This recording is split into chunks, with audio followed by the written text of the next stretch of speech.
नमस्कार, SBT news में आपका स्वागत है। पेश है 22 जनवरी बुधवार दोपहर 1:15 बजे राजस्थान की 15 बड़ी खबरें। सबसे पहले एक नजर डालते हैं आज की हेडलाइंस पर। जयपुर में मुख्य सचिव ने किया औचक निरीक्षण, जेडीए में मचा हड़कंप। पीएम मोदी दिल्ली भाजपा के कार्यकर्ताओं से बात करेंगे। नमो ऐप पर दोपहर 1 बजे जुड़ेंगे। पिछली रैली में आपको आपदा सरकार बताया था। राजस्थान में भारत पाक बॉर्डर पर ऑपरेशन सर्द हवा शुरू। सलूंबर में लेपर्ड के आने से मची अफरा तफरी। बेटी की शादी के लिए जोधपुर आया पाकिस्तान का परिवार। और अब खबरें विस्तार से सुनिए। राजस्थान के मुख्य सचिव सुधांश पंत ने आज जयपुर विकास प्राधिकरण का औचक निरीक्षण किया, जिससे अधिकारियों और कर्मचारियों में हड़कंप मच गया। सुबह लगभग 10 बजे मुख्य सचिव पंत जेडीए पहुंचकर मुख्य भवन और अधिकारियों के कमरों का विजिट करने लगे। इस दौरान मुख्य सचिव के साथ जयपुर विकास प्राधिकरण की आयुक्त आनंदी भी मौजूद रही। मुख्य सचिव ने जयपुर विकास प्राधिकरण द्वारा किए गए नवाचार और मौजूदा प्रोजेक्ट की रिपोर्ट का प्रेजेंटेशन लिया। प्रधानमंत्री नरेंद्र मोदी आज बुधवार दोपहर 1 बजे दिल्ली भाजपा के कार्यकर्ताओं से चर्चा करेंगे। दिल्ली भाजपा ने बताया कि पीएम मोदी विधानसभा चुनाव के लिए कार्यकर्ताओं का उत्साह बढ़ाएंगे।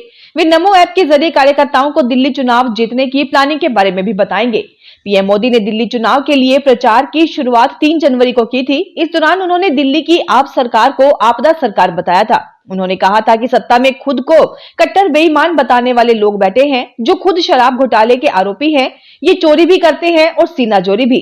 दिल्ली की सभी 70 सीटों पर 5 फरवरी को वोटिंग होगी। भाजपा 68 सीटों पर चुनाव लड़ रही है। 2 सीट पर वे सहयोगियों को समर्थन दिया है। केजरीवाल की नई दिल्ली सीट से पार्टी ने पूर्व सीएम साहिब सिंह वर्मा के बेटे और पूर्व सांसद प्रवेश वर्मा को कैंडिडेट बनाया है। वहीं सीएम आतिशी की सीट से पार्टी ने पूर्व सांसद रमेश बिधूड़ी को टिकट दिया है। राजस्थान में भारत पाकिस्तान सरहद पर सीमा सुरक्षा बल का ऑपरेशन सर्द हवा आज से शुरू हो गया है। 26 जनवरी गणतंत्र दिवस को लेकर सरहद पर बीएसएफ आज से हाई अलर्ट पर आ गई है। आज से 29 जनवरी तक चलने वाले ऑपरेशन सर्द हवा के तहत बीएसएफ के सभी जवान व अधिकारी इस दौरान सरहद पर मौजूद रहेंगे और आधुनिक हथियारों के साथ सरहद की निगरानी करेंगे। सरहद पर कड़ाके की सर्दी के मौसम में किसी भी तरह की घुसपैठ व अवांछनीय गतिविधियों को रोकने के उद्देश्य से बीएसएफ की ओर से गणतंत्र दिवस से ठीक पहले ऑपरेशन सर्द हवा के नाम से अभियान चलाया जाता है। राजस्थान में आज सलूंबर जिला मुख्यालय पर शहर के बीच एक लेपर्ड आधमका। इससे क्षेत्र में अफरा तफरी मच गई। लेपर्ड एक घर की छत पर है और उसे पकड़ने के लिए वन विभाग ने उदयपुर से टीमें मंगवाई हैं। ये लेपर्ड आज सुबह करीब 8 बजे सलूंबर शहर के नागदा बाजार में देखा गया तो लोगों के होश उड़ गए। लेपर्ड वहां से भागकर एक घर की छत पर चला गया। मकान की छत पर लेपर्ड आराम से बैठा रहा। जोधपुर में एक परिवार अपनी बेटी की शादी करने के लिए पाकिस्तान से आया है। दुल्हन के परिवार के सदस्यों की माने तो उनके परिवार के ज्यादातर सदस्यों की शादी भारत में हुई है। सीमा के उस पार पाकिस्तान में शादी के लिए उनकी जाति में सारे लोग उनके ही गोत्र के हैं, इसलिए शादी के लिए सीमा के इस पार आना पड़ता है। आज बारात दुल्हन को लेने के लिए जैसलमेर से जोधपुर पहुंचेगी। दुल्हन के पिता गणपत सिंह सोढ़ा ने बताया कि पाकिस्तान में उनके ही गोत्र के सभी लोग रहते हैं और इस कारण वे अपनी बेटी की शादी वहां नहीं कर सकते। उन्होंने कहा कि पाकिस्तान में एक ही गोत्र में शादी नहीं की जा सकती, इसलिए हमें वीजा लेकर भारत आना पड़ता है और यहीं पर शादी करनी होती है। जयपुर कोटपुतली बहरोड आंगनबाड़ी केंद्रों पर पोषाहार वितरण की प्रक्रिया अब पूरी तरह से डिजिटल और पारदर्शी होने जा रही है। महिला एवं बाल विकास मंत्रालय ने पोषाहार में फर्जीवाड़े और कालाबाजारी को रोकने के लिए फेस रिकॉग्नाइजेशन और ओटीपी आधारित सिस्टम लागू करने की तैयारी कर ली है। ये नई व्यवस्था जल्द ही जिले के 1206 आंगनबाड़ी केंद्रों पर शुरू की जाएगी, जिसके लिए सेक्टर लेवल पर ट्रेनिंग चालू है। सुपरवाइजर की ट्रेनिंग हो गई है, अब वर्कर्स की ट्रेनिंग अंतिम चरण में है। केंद्रीय जांच ब्यूरो सीबीआई ने 2024 में सबूतों के अभाव में 174 मामलों में क्लोजर रिपोर्ट दाखिल की है, जो सबसे बड़ी संख्या है। इससे पहले हर साल 30 से 60 मामले ही बंद किए जाते थे, जैसे 2023 में 62 और 2022 में 32। बंद किए गए प्रमुख मामलों में एनसीपी नेता प्रफुल्ल पटेल पर विमान लीजिंग में अनियमितता 2017, पूर्व पर्यावरण मंत्री जयंती नटराजन पर झारखंड में वन भूमि डायवर्जन आदि सट्टेबाजी का मामला 2022 शामिल है। राजस्थान में आरजीएचएस में 75 वर्ष से अधिक उम्र के मरीजों को अस्पताल में आउटडोर में पर्ची के लिए ऑनलाइन फोटो खिंचवाना अब जरूरी नहीं है। राज्य सरकार ने इसमें छूट दे दी है। राजस्थान सरकार स्वास्थ्य योजना के प्रोजेक्ट डायरेक्टर ने प्रदेश के सभी सीएमएचओ मेडिकल कॉलेज प्रिंसिपल को इस संबंध में आदेश जारी किए हैं। अस्पतालों के ओपीडी और बेड साइड मरीजों को ऑनलाइन पर्ची कटवाने में छूट प्रदान की है। सरकार ने फर्जीवाड़ा रोकने के लिए पिछले साल नवंबर में आरजीएचएस में ऑनलाइन पर्ची कटवाते समय मरीज का उपस्थित होना अनिवार्य कर दिया था। आज सुबह प्रयागराज संगम में डीजीपी प्रशांत कुमार ने स्नान किया। इसके बाद खुद मोटर बोट चलाई। सीएम और मंत्रियों के स्नान से पहले घाटों पर सुरक्षा व्यवस्था देखी। आज महाकुंभ में योगी कैबिनेट की बैठक है। बैठक के बाद सीएम और सभी 54 मंत्री एरल वीआईपी घाट से मोटर बोट के जरिए संगम में स्नान करने के लिए जाएंगे। क्राउड मैनेज पर डीजीपी प्रशांत कुमार ने कहा कि मुख्य स्नान के दिन भीड़ रहेगी। इस दिन श्रद्धालुओं की संख्या बढ़ने पर ट्रैफिक स्लो होता है। नई दिल्ली विधानसभा सीट से अरविंद केजरीवाल के खिलाफ चुनाव लड़ रहे प्रवेश वर्मा ने कहा कि हजारों की संख्या में दिल्ली में पंजाब के नंबर की गाड़ियां घूम रही हैं।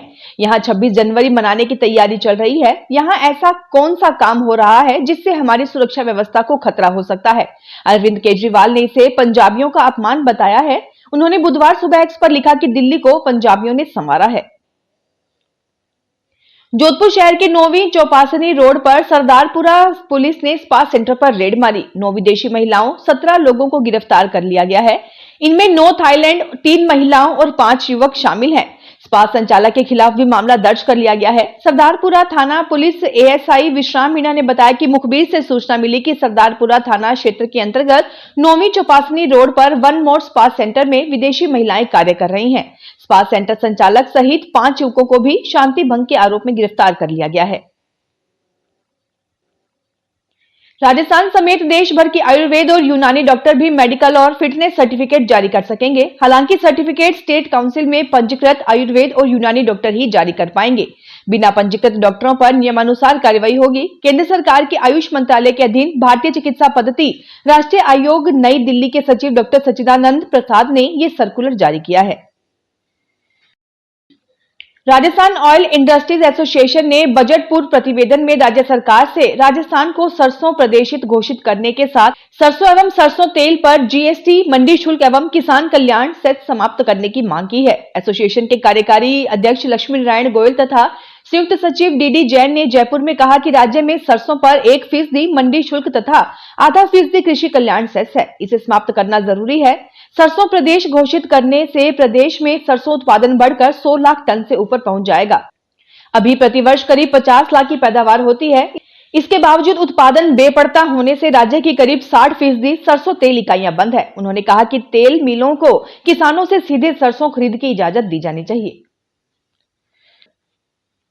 बीकानेर के श्री डूंगरगढ़ में मां के साथ बाजार में खरीदारी करने गई बेटी का अपहरण कर लिया गया। कुछ युवकों ने पहले मां को धक्का दिया और फिर बेटी जानवी को बेहोश करके गाड़ी में डालकर ले गए। बीती देर रात 1 बजे लड़की की मां ने श्री डूंगरगढ़ थाने में एफआईआर दर्ज कराई, जिसमें बीकानेर के तरुण सिकलीगर पर अपहरण का आरोप लगाया गया है। जानवी सोशल मीडिया पर कॉमेडियन की भूमिका अदा करती है। मुकेश की कॉमेडी में आमतौर पर बहू का रोल करने वाली जानवी की मां पुष्पा मोदी ने एफआईआर में कहा कि वो अपनी बेटी के साथ शाम 7 बजे बाजार में घूम रही थी। इस दौरान पीछे से अचानक 2 युवक आए। दोनों ने मुंह पर नकाब बांधा हुआ था। इन युवकों ने पहले पुष्पा को धक्का दिया, फिर बेटी जानवी को बेहोश करके कार में डालकर ले गए। अजमेर जिले के श्रीनगर थाना इलाके के लवेरा गांव में बीती शाम को दलित दूल्हे की बारात पुलिस पहरे में निकाली गई। 20 साल पहले हुए विवाद को लेकर पीड़ित ने पुलिस जाब्ते की मांग की। बारात में 20 महिला कांस्टेबल सहित 75 अफसर और पुलिस जवान तैनात रहे। लवेरा गांव निवासी नारायण रैगर और 20 साल पहले बहन सुनीता के विवाह में कड़वाहट और दहशत भरे माहौल को भुला नहीं पाया था। यही कारण है कि 21 जनवरी को उसकी बेटी की बारात में बारातियों से ज्यादा पुलिस वाले शामिल हुए।